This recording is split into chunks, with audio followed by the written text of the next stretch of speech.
രമേശ് നാരായണൻ ആണ് ഇപ്പോൾ കത്തി നിൽക്കുന്നത് കുറച്ച് നേരമുണ്ട്. സംഭവം MDയുടെ പരിപാടിയിൽ നടന്ന സംഭവം നിങ്ങൾ കണ്ടല്ലേ.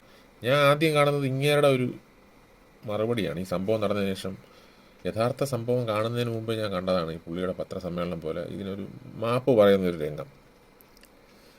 ഒരാളെ ഒരു തെറ്റ് ചെയ്തെങ്കിൽ അത് മനസ്സിലാക്കി മാപ്പ് പറയുക എന്നുള്ളത് വലിയൊരു സംഭവമാണ് ഞാൻ മനസ്സിലാക്കിയത്. രമേശ് നാരായണൻ എന്ന് പറഞ്ഞൊരു അയാളുടെ സ്വഭാവം എനിക്ക് അത്ര ഇഷ്ടമുള്ള ഒരാളല്ല. കാരണം മുമ്പ് ഇതിനൊരു സംഭവം ഉണ്ടായിട്ടുണ്ട്. നിശാന്തി ഫെസ്റ്റിലാണെന്ന് തോന്നുന്നു.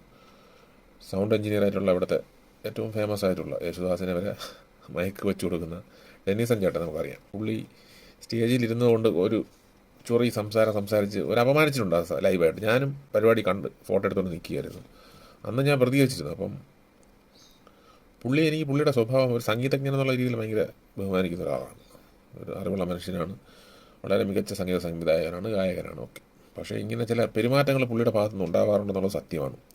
ഇയാളെ തുടക്ക സമയം മുതലേ ഫോളോ ചെയ്യുന്ന ഒരാളാണ്, നമ്മൾ കണ്ടിട്ടുണ്ട്. കാരണം എൻ്റെ അച്ഛൻ കേരളത്തിൽ വർക്ക് ചെയ്യുമ്പോൾ പുള്ളി ആ സമയത്താണ് കയറി വന്ന് അവാർഡൊക്കെ വാങ്ങിച്ചത്. അപ്പോഴും അച്ഛൻ ഇൻ്റർവ്യൂ എടുക്കാൻ പോയ കാര്യം ആ ഫോട്ടോസൊക്കെ ഞാൻ കണ്ടിട്ടുണ്ട്. ആ സമയത്ത് ചാനലിൽ വരുന്ന ഇൻ്റർവ്യൂ കണ്ടിട്ടുണ്ട്. പുള്ളി വന്ന് പറഞ്ഞ അവാർഡ് വിളിച്ച് പറഞ്ഞത് അടുത്ത വീട്ടിലായിരുന്നു. എനിക്ക് ഇപ്പോഴും ഓർമ്മയുണ്ട്. പുള്ളിയെ കാണുമ്പോഴേ എനിക്ക് ആ ഒരു സംഭവങ്ങളാണ് എനിക്ക് ഓർമ്മ വരുന്നത്. PP എന്ന് പറയില്ല, പോയി പറയണ ഫോൺ. പുള്ളിയുടെ വീട്ടിൽ ഫോണില്ലാത്തതുകൊണ്ട് അപ്പുറത്തെ വീട്ടിലാണ് നമ്പർ കൊടുത്തിരിക്കുന്നത്. അപ്പുറത്തെ വീട്ടിലെ നമ്പറാണ് കൊടുത്തിരിക്കുന്നത്. അവിടെയാണ് അവാർഡ് കിട്ടിയെന്നുള്ള വിളിച്ച് പറയുന്നത്. അങ്ങനെയുള്ള ഇൻ്റർവ്യൂ എനിക്ക് ഇപ്പോഴും ഓർമ്മയുണ്ട്. അപ്പം അങ്ങനെ ഒരു ലോ ലെവലിൽ നിന്ന് വളർന്നു വന്നൊരു മനുഷ്യനാണ്. പിന്നെ കാണുമ്പം കോട്ടും സൂട്ടും ഇട്ട് കൈ നിറയെ മോതിരം ഇട്ട് വേറൊരു ഫീലായി.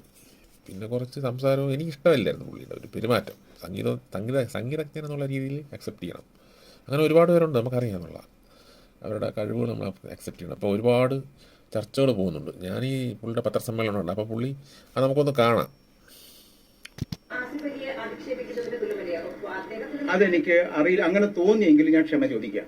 അങ്ങനെ തോന്നിയിട്ടുണ്ടെങ്കിൽ ക്ഷമ ചോദിക്കാം. പക്ഷെ ഒരിക്കലും ഞാൻ കരുതി കൂട്ടിയിട്ട് ആസിഫ് അലിയുടെ കൈ തട്ട് മാറ്റിയോ അല്ലെങ്കിൽ ആസിഫ് അലി എൻ്റെ മനസ്സിൽ ജയരാജും കൂടെ അവിടെ വരണം എന്നൊരു ചിന്തയുണ്ടായിരുന്നു. അത്രയും മാത്രമേ ഉണ്ടായിരുന്നുള്ളൂ. ഇനിയിപ്പോൾ അങ്ങനെ ആസിഫ് അലിയുടെ കൈ തട്ടി മാറ്റി എന്നുള്ളൊരു ഇത് വരുന്നുണ്ടെങ്കിൽ ഐ ആം സോ സോറി. അത്രയേ ഉള്ളൂ എനിക്ക് പറയാനുള്ളൂ. ഇനി ആസിഫ് അലിയാണ് തരുന്നതെന്നുള്ള കാര്യം എനിക്ക് അറിയില്ല, എനിക്ക് മനസ്സിലായിട്ടില്ല. അനൗൺസ് ചെയ്യുന്നത് സത്യത്തിൽ എനിക്ക് ആ ഒരു ഏരിയയിൽ ഇത് നിങ്ങൾ വിശ്വസിക്കുന്നുണ്ടെങ്കിൽ ഇല്ലെങ്കിൽ പറയാം, ആ ഒരു സമയത്ത് ഭയങ്കര സൗണ്ടിങ് ആയിരുന്നു. ആ സൗണ്ടിങ്ങിൻ്റെ അടുത്ത് എന്താണ് സംഭവിക്കുന്നതെന്ന് എനിക്ക് മനസ്സിലായില്ല. അപ്പോൾ എന്തോ ആവട്ടെ, ആസിഫ് അലി ഇതിൽ പ്രതികരിച്ചതായിട്ട് കാണുന്നില്ല. ഇങ്ങനെ സംഭവിച്ചിട്ടുണ്ടെങ്കിൽ, നിങ്ങൾക്ക് അങ്ങനെ തോന്നിയിട്ടുണ്ടെങ്കിൽ മാപ്പ് തരണം എന്ന് പുള്ളി തന്നെ പറയുന്നു. ഒരാളൊരു മാപ്പ് ചോദിച്ചാൽ, മാപ്പെന്ന് പറഞ്ഞ സാധനം ഒരു ചെറിയ സംഭവമല്ല.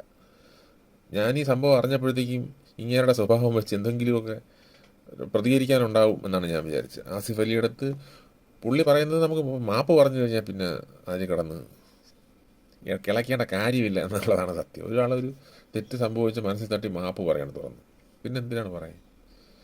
അങ്ങനെ സംഭവിച്ചു. ഇപ്പം പുള്ളി പറയുന്ന വിഷൻ നമ്മളിപ്പോൾ കണ്ടു കഴിഞ്ഞാൽ അയാളുടെ സംഗീത് എന്നൊരു രമേശ് വേറെന്തൊരു നാരായണൻ എന്നാണ് അവിടെ അനൗൺസ് ചെയ്യുന്നത് ആ ഫംഗ്ഷൻ സമയത്ത്. അതുപോലും അറിഞ്ഞുകൂടാത്ത വാണം ആങ്കർമാരാണ് അവിടെ നിൽക്കുന്നത്. പിന്നെ അവിടുത്തെ ശബ്ദം ഇങ്ങനെ ഒരു സ്റ്റേജുകളിലെ ശബ്ദം നമുക്കറിയാം. പുള്ളി അങ്ങനെ ആയിരിക്കും, പ്രായമായ മനുഷ്യനില്ലേ, അപ്പോൾ കേൾക്കാത്തത് മനസ്സിലാവുന്നതായിരിക്കാം.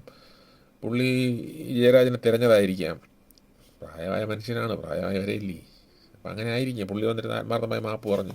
ഞാൻ പറയാമെന്ന് പറഞ്ഞാണ് ശരിക്കും ക്യാമറ ഓൺ ചെയ്ത് വെച്ച് ഈ വീഡിയോ കണ്ടപ്പോൾ എനിക്ക് മനസ്സിലായി അങ്ങനെ സംഭവിക്കാൻ ചാൻസ് ഇല്ലേടേ. പോട്ട് ആസിഫ് അലിക്കും ഒരു പരാതിയില്ല. ഇവിടെ ശരിക്കും വേറൊരു സംഭവം മുതലാക്കാനുള്ള ശ്രമം. കാരണം ആസിഫ് അലി എന്ന് പറഞ്ഞൊരു മുസ്ലിം നാമധാരിയാണ്. മുസ്ലിം മതപരമായുള്ള ഒരു സംഭവം കൂടെ ഇവിടെ കിളച്ചെടുക്കാനുള്ള ശ്രമമാണ് ഇവിടെ നടന്നുകൊണ്ടിരിക്കുന്നത്. സ്വാഭാവികമല്ലേ? കഷ്ടം. നിർത്തിയിട്ട് പോടെ, അങ്ങനെ മാപ്പ് പറഞ്ഞില്ലേ കിഴങ്ങ്.